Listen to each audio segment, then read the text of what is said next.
I would like to thank the organizers for inviting me here and for everyone for being here in this nice weather. This lecture will be a short one concerning the inflammatory bowel disease.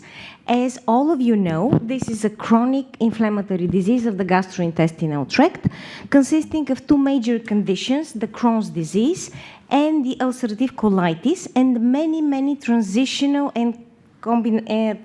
states and combinations between them.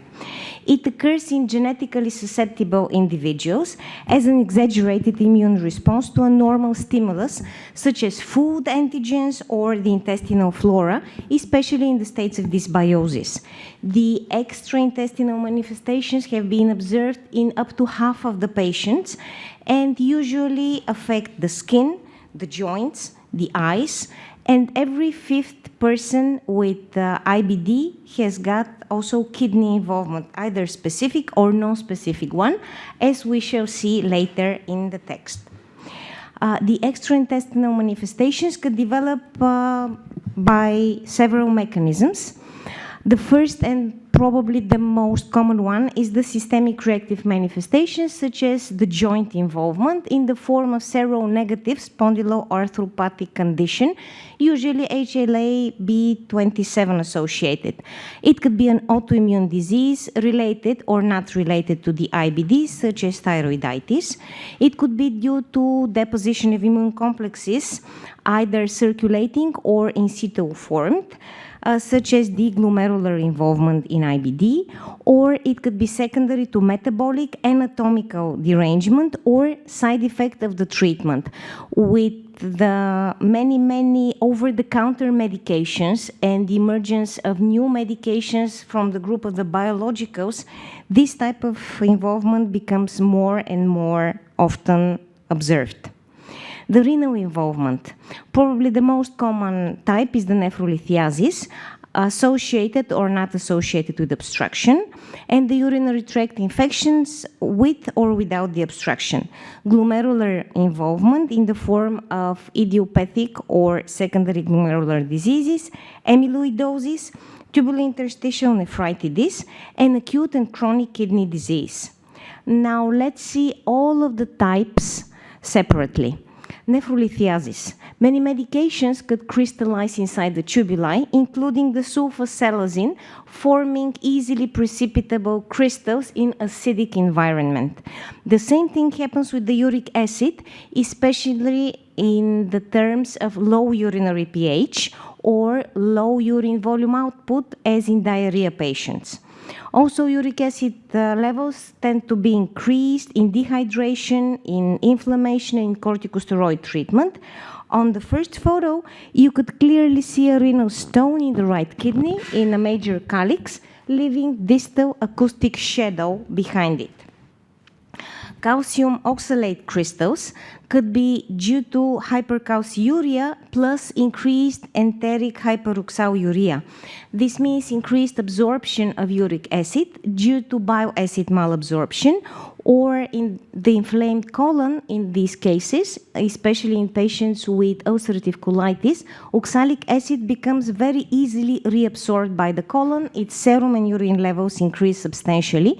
Recently, it has been also proven that some bacteria that are using oxalic acid as an energy source, such as Oxyobacter formigenes, could be decreased in patients with inflammatory bowel disease, especially in terms of corticosteroid treatment in these patients.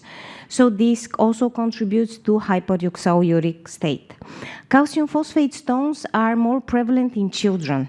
In pediatric IBD, these patients have severe malabsorption, especially for fat-soluble vitamins.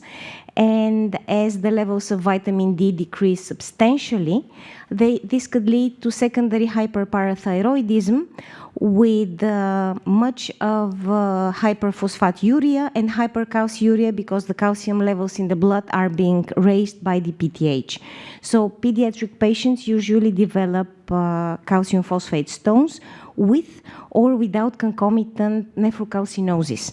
On the second photo, you could clearly see a hyperechogenic kidney with the widened hyperechogenic parenchyma Do I have something to point? Yes. This is the kidney with thickened hyperechogenic parenchyma with visible anechogenic pyramids, many calcifications, and probably this is a stone, but one could never tell without a CT. Urinary tract obstruction in IBD, also a very unpleasant and tricky complication. It could be due to nephrolithiasis, like in the first case, you could clearly see hydronephrosis with hydrochalicosis and hydroureter. This is a very unpleasant condition, especially in pediatric patients. It could also be, the obstruction could be due to retroperitoneal fibrosis, like in this case, you could clearly see the infiltrate that entraps the ureters and the large vessels and causes obstruction. It's especially prevalent in those patients with IBD who have sacroiliitis, who have concomitant joint involvement, and the fibrosis in them usually grows from the level of the sacroiliac joints and is associated with the arthritis itself. Glomerulonephritis in IBD, maybe I should say the cherry of the cake.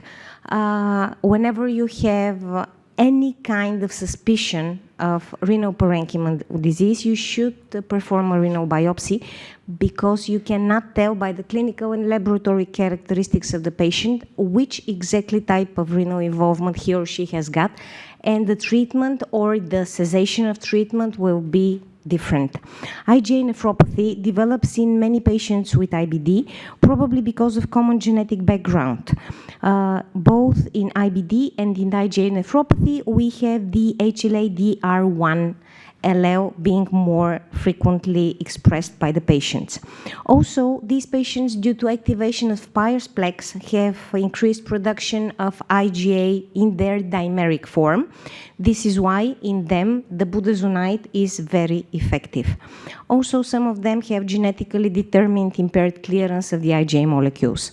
Minimal change nephropathy and focal and segmental glomerulosclerosis, the podocytopathic conditions, are often associated with the treatment, with the new biological medications, the anti-TNF-alpha, because they tend to bind the podocytes. And they could cause apoptosis and cellular death of the podocytes with subsequent, even severe forms of collapsing variant of focal and segmental glomerulosclerosis, when the rate with which the dying podocytes are interchanged by the parietal level of the the parietal layer of the Bowman's capsula. Also, anti-TNF agents could cause cellular destruction, and whenever you have circulating nuclear material or enzymes in your blood, you could develop antibodies against them, just like the UV light acts on lupus patients. So they could cause, at least according to the literature data, the development of SLE. C3 and anti-GBM nephritis are rare in these patients. Membranous nephritis could be associated with treatment. And the chronic tubulointerstitial nephritis, concomitant with the glomerulonephritis and being very, very underestimated, could determine the prognosis in these patients. The IgA nephropathy, you could clearly see the typical histological pattern in such a patient with mesangial expansion and proliferation of the mesangial cells, along with deposition in the mesangium of IgA molecules on immunofluorescence. Minimal change nephropathy, you see nothing on the light microscopic investigation. The electron microscopy is the method of choice whenever you don't have it, because such situations do arise. You could make the diagnosis of exclusion. All of the biopsies are of our patients with IBD and renal involvement. The focal and segmental glomerulosclerosis, in this case, it's combined, the focal and segmental glomerulosclerosis with tubulointerstitial involvement. This is a patient with both IBD and seronegative spondyloarthropathic condition. Membranous nephritis, the typical picture, our patients again, the widening of the basal membrane and IgG deposition along the glomerular basement membrane. Amyloidosis. It's usually of secondary AA type due to the chronic persistent inflammation, and Crohn's disease is the fourth leading cause of this type of amyloidosis worldwide.